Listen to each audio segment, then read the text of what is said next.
નમસ્કાર ખેડૂત મિત્રો, આપણે અત્યારે ખંભાળા ગામમાં એક પ્રગતિશીલ ફાર્મરને મળવા આવ્યા છીએ. જે ફાર્મરે આપણું રોયલ સીડ્સનું જયભેરીનું વાવેતર કર્યું છે.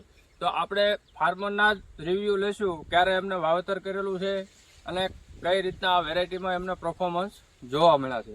તો તમારું નામ જણાવશો? મારું નામ સુભાષભાઈ ભવાનભાઈ સોરઠિયા, ગામ ખંભાળા, તાલુકો જિલ્લો તાલુકો બાબરા, જિલ્લો અમરેલી. આપણે જ્યાં તમારો મોબાઈલ નંબર જણાવી દેજો ને. 9931 38 734. હવે આપણે જ્યાં વેરાયટી તમે લગાવી છે રોયલ સીડ્સનું જયભેરી, તો આનું વાવેતર તમે ક્યારે કરેલું? આનું વાવેતર કર્યું 14/4/2026.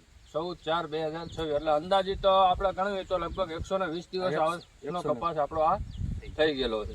તો આ વેરાયટીમાં તમે જે આગળ જે કઈ વેરાયટી વાવતા હતા, આ તમે પહેલી વાર વાવ્યું કે આની પહેલા તમે ક્યારે વાવેલું જયભેરી? મેં આ પહેલી વાર વાવી. પહેલી વાર જ તમે જયભેરી વાવ્યું છે.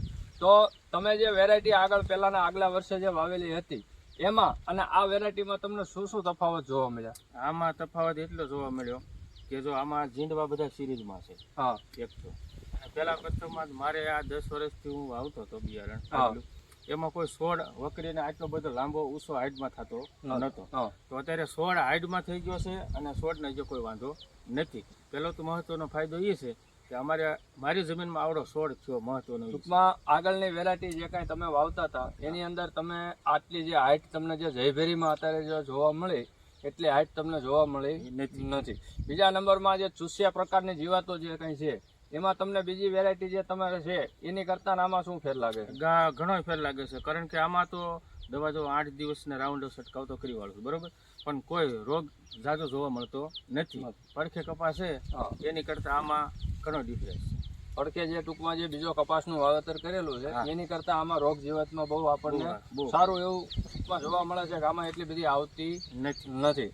જે ફૂંકાવાનો જે અત્યારનો ટાઈમ છે કે આપણે જનરલી ગણો તો આ તમારો વિસ્તાર થોડોક એવો છે કે ભાઈ અહીંયા અમુક ટાઈમે કપાસ ફૂંકાવાના પ્રશ્ન આવે.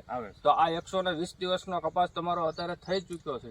તો આમાં તમને ક્યાંય ફૂંકાવાનો પ્રશ્ન ક્યાંય જોવા મળ્યું હોય એવું? ના, એટલા માટે હું ગૌરવ કરું છું ને કે ભાઈ આ છોડવો અમારા જમીનમાં ટકી રહ્યો, બરોબર, અને છોડવો હાઈટ થઈ ગઈ અને ફૂંકાવાનો પ્રશ્ન નથી. પછી તમે જે ઝીંડવું છે તો ઝીંડવાની જે સિરીઝ બની પ્લસ વસ્તુ કે જે આમાં કોઈ પણ ડાળી એવી ખરી કે જેમાં ઝીંડવું ન આવ્યું હોય? નહીં, એક પણ ડાળી એવી નથી કે ઝીંડવું નથી, બરોબર, અને બધામાં ઝીંડવા ભરપૂર ભરેલા છે. આભાર.